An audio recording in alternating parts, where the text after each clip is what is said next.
जिंदाबाद जिंदाबाद।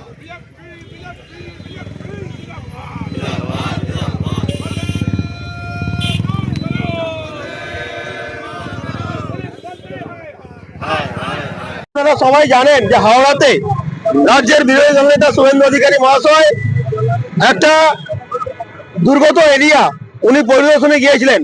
বিরোধী দলনেতার অধিকার আছে পশ্চিমবঙ্গের যে কোনো জায়গায় যাওয়ার। এখানকার দলদল পুলিশ এবং হাওড়া কর্পোরেশনের পুলিশ তারা শুভেন্দু অধিকারীর উপর হামলা করেছে, তার হাতে আঘাতের চিহ্ন দেখা গেছে। এই নির্লজ্জ পুলিশ শুভেন্দু অধিকারীর উপর হামলা করেছে, এটা পুলিশ মন্ত্রীর নির্দেশে হয়েছে, মমতা ব্যানার্জির নির্দেশে হয়েছে। তাই সারা রাজ্যের নয় মেদিনীপুর শহরে আমরা প্রতিবাদ বিক্ষোভ কর্মসূচি করছি টায়ার জ্বালিয়ে। আমরা আগামীতে বৃহত্তর আন্দোলনে যাব।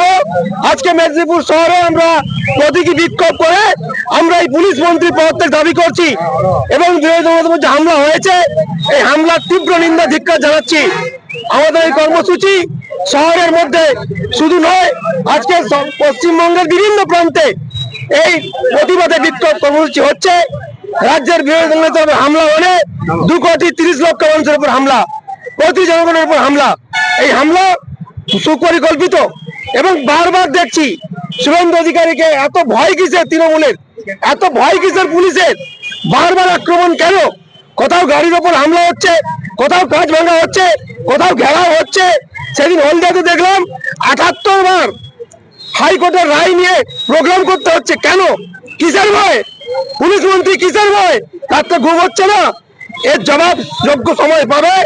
এবং মমতা ব্যানার্জিকে বলতে চাই, শুভেন্দু অধিকারীর উপর হামলা করেছো তোমরা, ছেড়ে কথা বলবে না। শুভেন্দু অধিকারী মেদিনীপুরের মানুষ আর মেদিনীপুরের মাটি জানে কিভাবে উত্তর দিতে হয়। আগামীতে দেখা হবে, চোখের চোখ রেখে লড়াই হবে। এটা প্রতীকী বিক্ষোভ। আগামীতে আমরা বৃহত্তর আন্দোলনে যাব।